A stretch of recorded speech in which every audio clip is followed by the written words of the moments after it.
Good morning, सुप्रभात प्यारे बच्चों। आज हम जो देखने जा रहे हैं वो देखेंगे वचन संबंधी अशुद्धि।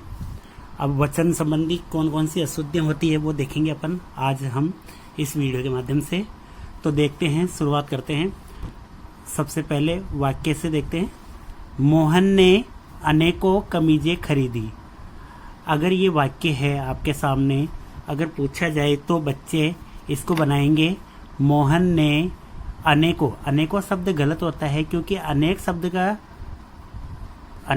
अपने आप में ही बहुवचन है, तो इसको अनेकों करने की आवश्यकता नहीं है। तो ये अनेक शब्द ही शुद्ध होता है, अनेकों शब्द अशुद्ध होता है। तो मोहन ने अनेकों, तो बच्चे क्या करेंगे, मोहन ने अनेक कमीजें खरीदी, लेकिन ये फिर भी वाक्य अशुद्ध है। क्यों अशुद्ध है? क्योंकि जब हमने बहुवचन का प्रयोग कर लिया है यहाँ, तो इसको भी बहुवचन करने की आवश्यकता नहीं है, इसको बहुवचन करने की आवश्यकता नहीं है। ठीक है, तो मोहन ने अनेक कमीज खरीदी, इस तरीके से वाक्य ये शुद्ध होगा, इस तरीके से ये वाक्य शुद्ध होगा। अब आगे देखते हैं। उसकी आंख से आंसू बह रहा था। और सभी बच्चे जानते हैं कि आंसू शब्द बहुवचन में प्रयुक्त होता है, हमेशा आंसू शब्द बहुवचन में प्रयुक्त होता है। तो बच्चे बनाएंगे उसकी आंख से आंसू बह रहे थे, लेकिन ये फिर भी वाक्य अशुद्ध है। क्यों अशुद्ध है? क्योंकि आंसू जो बहते हैं वो दोनों आंखों से बहते हैं, एक आंख से नहीं बहता है। तो आंख शब्द को भी क्या करना पड़ेगा, शुद्ध करना पड़ेगा। तो ये बहुवचन में बनाना पड़ेगा। तो बहुवचन क्या हो जाएगा, आंखों से।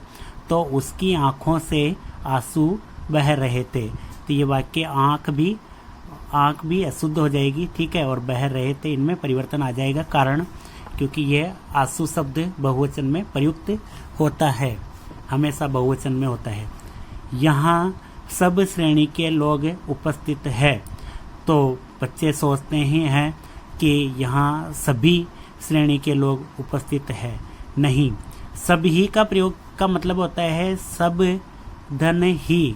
जब सब ही का प्रयोग होता है तब सभी बनता है, और सभी का प्रयोग यहाँ पर हम नहीं कर सकते, क्योंकि ही का प्रयोग और करना पड़ेगा तब सभी बनेगा, वो गलत हो जाएगा। और श्रेणी एक नहीं होती है, श्रेणियाँ अनेक होती है। तो इसको श्रेणियों को अनेकों में दर्शाने के लिए यहाँ पर श्रेणियों का प्रयोग करना पड़ेगा। और जब हमें पता है कि जब बहुवचन बनाया जाता है तब अंतिम जो दीर्घ जो स्वर होता है या दीर्घ जो मात्रा होती है उनका परिवर्तन किस में हो जाता है, लघु मात्रा में या लघु स्वर में परिवर्तित हो जाता है। जैसे श्रेणी है तो श्रेणियों बनाने के लिए छोटी की मात्रा लग जाएगी। जैसे हम सभी चीज़ें हम जानते हैं, जैसे दवाई होता है, दवाई लिखा हुआ होता है। अब जब इसको बहुवचन बनाया जाता है तो क्या करेंगे, दवाइयाँ करेंगे। ठीक है, इसी तरीके से मिठाइयाँ।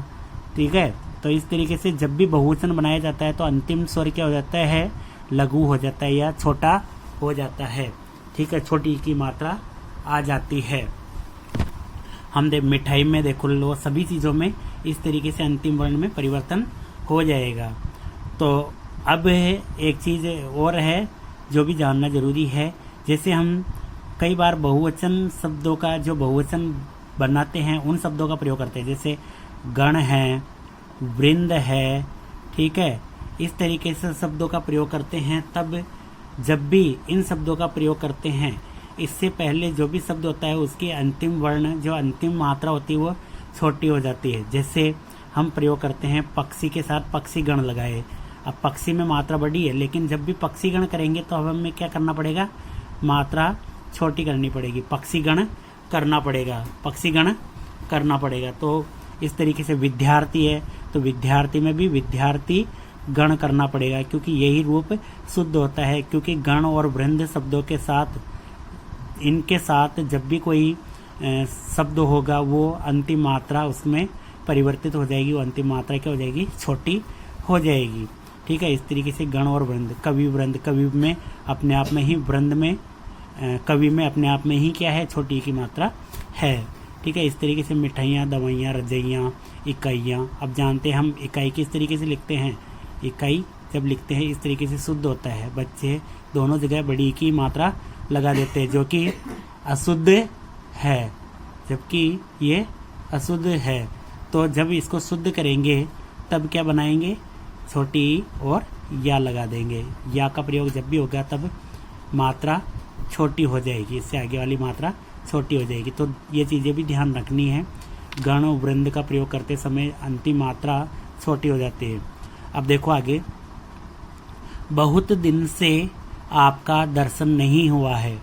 बच्चों को दिया जाए तो एक बार तो यही करेंगे कि बहुत दिन से आपके दर्शन नहीं हुए हैं। क्यों? क्योंकि दर्शन का प्रयोग हमेशा बहुवचन में होता है। लेकिन इसमें और भी कोई बहुत चीज़ें हैं जो जानने योग्य हैं। जैसे बहुत दिन, अब यहाँ पर आया है बहुत दिन। बहुत शब्द है मात्रात्मक, यानी क्वांटिटी का ज्ञान कराता है बहुत, यानी बहुत वस्तुएं हैं ये चीज़ें। जबकि दिन क्या है, काउंटेबल है, यानी गिनने योग्य है। तो गिनने योग्य चीज़ों के लिए साथ क्या लगता है, कई या अनेक शब्द का प्रयोग हो सकता है। अनेक दिन भी कर सकते हैं, अनेक दिनों से कर सकते हैं। लेकिन अब हमें जानना है, यहाँ पर हमने अनेक कमीज लगा दी, यानी इसको तो हमने बहुवचन नहीं बनाया, लेकिन फिर भी हमने यहाँ पर कई लिखने के बावजूद भी दिनों को बहुवचन क्यों बना दिया, ये चीज़ भी जानना ज़रूरी है। तो उससे पहले हम इस चीज़ को जानने से पहले इसके बारे में डीप कंसेप्ट है जो वो क्लियर करेंगे अपन नीचे, उसके बाद में ये समझ में आ जाएगा। तो कई दिनों से इस तरीके से वाक्य शुद्ध होगा, आपका की जगह आपके हो जाएगा, और दर्शन बहुवचन है तो नहीं हुए, ठीक है। इस तरीके से वाक्य हो जाएगा, कई दिनों से आपके दर्शन नहीं हुए हैं।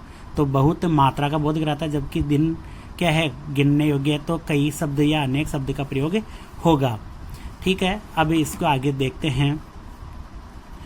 दर्शन अनेक, यानी अनेकों नहीं होता है, अनेकों शब्द गलत होता है, ठीक है। तो दर्शन, अनेक, हस्ताक्षर, आंसू, होश, प्राण, बाल हमेशा बहुवचन में प्रयोग में लिए जाते हैं, यानी इनका प्रयोग हमेशा बहुवचन में होता है। जैसे मैंने हस्ताक्षर कर दिया, तो हस्ताक्षर क्या होगा, शुद्ध क्या होगा, मैंने हस्ताक्षर कर दिए। आंसू का हम देख चुके हैं, जैसे उसके होश उड़ गए, होश उड़ गए, ऐसे नहीं बोल सकते, होश उड़ गया। प्राण पखेरु उड़ गए या प्राण निकल गए, इस तरीके से इसको भी बहुवचन में प्रयुक्त किया जाता है। जैसे बाल कटवाए, ठीक है, तो बाल कटवाए, ऐसा नहीं कि बाल कटवाया, ठीक है, बाल कटवाया गलत हो जाएगा, बाल कटवाए, क्योंकि बाल शब्द बहुवचन में प्रयुक्त होता है। अब आगे देखते हैं किन शब्दों के अंत में, जैसे ये मैंने लगाया कई दिनों से, तो यहाँ पर दिन को बहुवचन क्यों बनाया, और जब बहुवचन भी बना दिया तो इसके अंदर ये बिंदु क्यों आया। अब आज हम जानते हैं कि ये बिंदु कहाँ आता है और कहाँ नहीं आता है, तो इसके बारे में हम चर्चा अब करते हैं। जिन शब्दों के अंत में अकारांत, आकारांत, उकारांत, उकारांत जहाँ भी हो वहाँ बहुवचन बनाते समय ओ हो जाएगा, जबकि इकारांत और ईकारांत का प्रयोग करते समय, बहुवचन बनाते समय यो का प्रयोग होगा। अब ये अकारांत आकारांत क्या होते हैं ये देखते हैं। अकारांत आकारांत होते हैं, जैसे मैंने एक शब्द लिया राज, एक शब्द लिया राज, तो ये अकारांत है। अकारांत कैसे है, जैसे राज में ध्वनि क्या है, अंतिम ध्वनि या अंतिम स्वर क्या है, ए की ध्वनि है, ए का स्वर है, तो अकारांत हो गया ये। जब इसकी आ की ध्वनि होती, यानी आ स्वर होता या आ की ध्वनि होती, तो क्या होता है, ये आकारांत हो जाता है।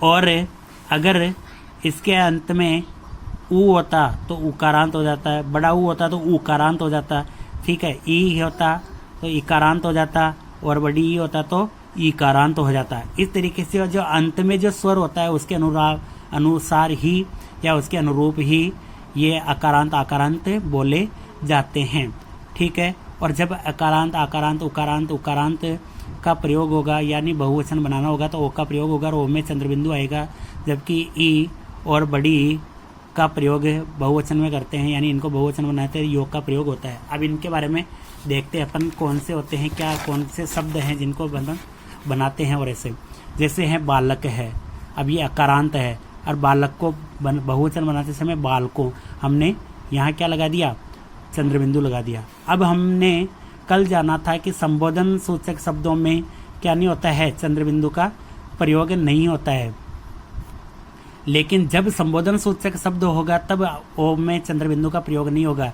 लेकिन जब वो वाक्य के मध्य में आएगा, जैसे अब संबोधन सूचक है बालकों जरा सुनो, तब बालकों को संबोधित किया जा रहा है, तब यहाँ पर चंद्र बिंदु नहीं आएगा। लेकिन सभी बालकों को यहाँ बुला लो, तो ये मध्य में आ रहा है और इसके आगे कारक चिन्ह आ रहा है, तो यहाँ पर क्या हो जाएगा, बालको हो जाएगा और बालको क्या हो जाएगा, चंद्रबिंदु सहित हो जाएगा। दीवार दीवारों, रात रातों, ठीक है, माला मालाओं, कथा कथाओं, शाला शालाओं, परीक्षा परीक्षाओं, ठीक है। ये आकारांत इनमें मैंने बता दिया, आकारांत और आकारांत को बहुवचन बनाते समय ओ का प्रयोग चंद्रबिंदु के साथ। अब है उकारांत, जैसे भालू है तो भालुओं, क्या हो जाएगा, भालुओं, ठीक है। हम केवल उन्हीं मात्राओं छोटी बड़ी में ही परिवर्तन करते हैं, बड़ा छोटा ऊ में परिवर्तन नहीं करते हैं। जैसे अब है भालुओं, तो भालुओं का क्या हो जाएगा, भालू उकारांत का भालुओं लग जाएगा, चंद्रबिंदु लग जाएगा। वस्तुओं ऋतुओं, ठीक है। इकारांत में देखते हैं कवि का कवियों, कवि गण भी लिख सकते हैं, लेकिन कवियों शब्द भी शुद्ध ही है, तो कवियों बनाया हमने और इसके साथ चंद्रबिंदु का प्रयोग हम कर सकते हैं। लड़कियों, लेकिन ये संबोधन में होगा तब ये इनके साथ क्या होगा, संबोधन में जब भी पुकारा जाएगा, जब जैसे लड़कियों सभी इधर आ जाओ, तो लड़कियों हमने संबोधन किया है, उनको जो भी सामने हैं उनको संबोधन किया, तो चंद्रबिंदु नहीं आएगा, ठीक है ना।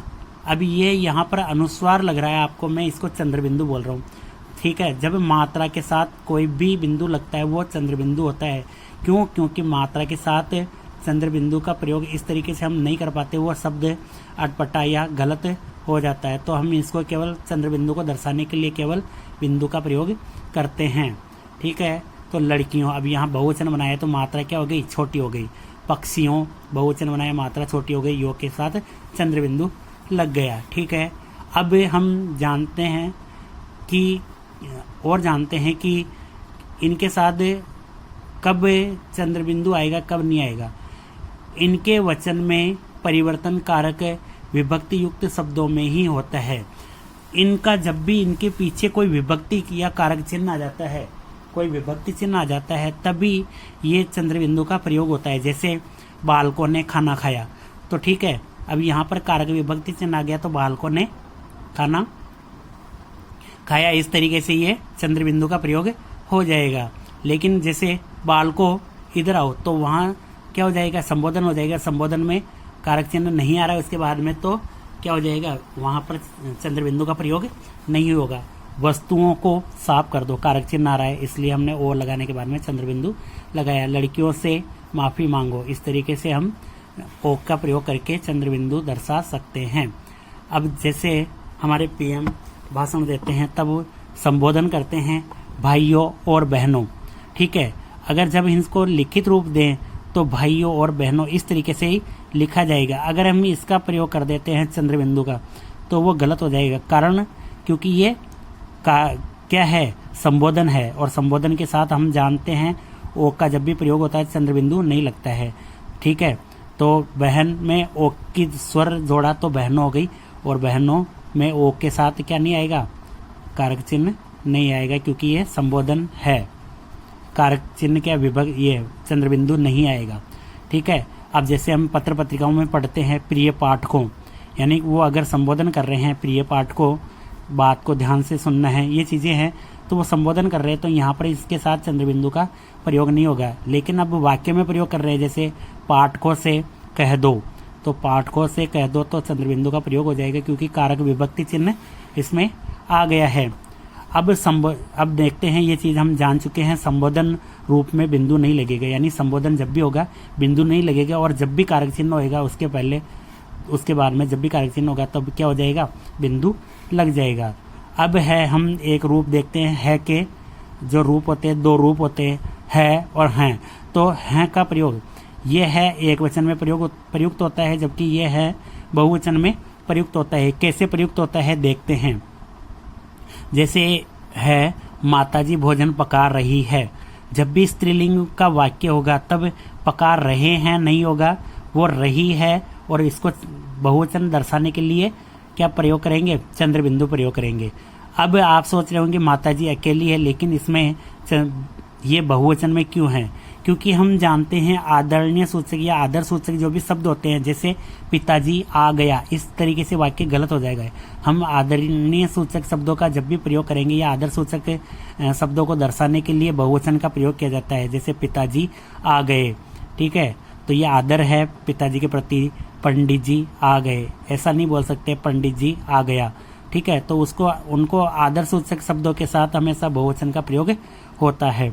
सीता बाजार जा रही है, अभी इस तरीके से वाक्य हम नहीं लिख सकते सीता बाजार जा रहे हैं, तो ठीक है, जब भी अगर स्त्रीलिंग में बहुवचन में होगा तब चंद्रबिंदु आएगा, जबकि बहुवचन में नहीं होगा तो चंद्रबिंदु नहीं आएगा। जैसे ये सीता बाजार जा रही है एक वचन में है, तो यहाँ पर है के साथ चंद्रबिंदु नहीं आया। अब देखते हैं वाक्य बहुवचन का। सीता, गीता और नीता बाजार जा रही है। अब यहाँ बाजार जा रहे हैं नहीं होगा, क्या होगा, बाजार जा रही है और चंद्रबिंदु आ जाएगा। क्यों आ जाएगा, क्योंकि ये बहुवचन में है, तो इसको रहे हैं नहीं कर सकते, तो रही है में अपने आप में बहुवचन दर्शाने के लिए चंद्रबिंदु लगा देंगे। स्त्रीलिंग के वचन में परिवर्तन है से होता है, यानी स्त्रीलिंग जब भी होता है, ये कोई भी वाक्य स्त्रीलिंग में है तो रहे हैं नहीं कर सकते, ठीक है, रहे हैं नहीं बना सकते, तो हम क्या करेंगे, केवल है में परिवर्तन कर देंगे, है में चंद्रबिंदु जोड़ देंगे, ठीक है। ये चीज़ें समझ में आई होगी, तो धन्यवाद। अब जो पढ़ेंगे संज्ञा संबंधी अशुद्धि वो पढ़ेंगे नेक्स्ट वीडियो में। धन्यवाद।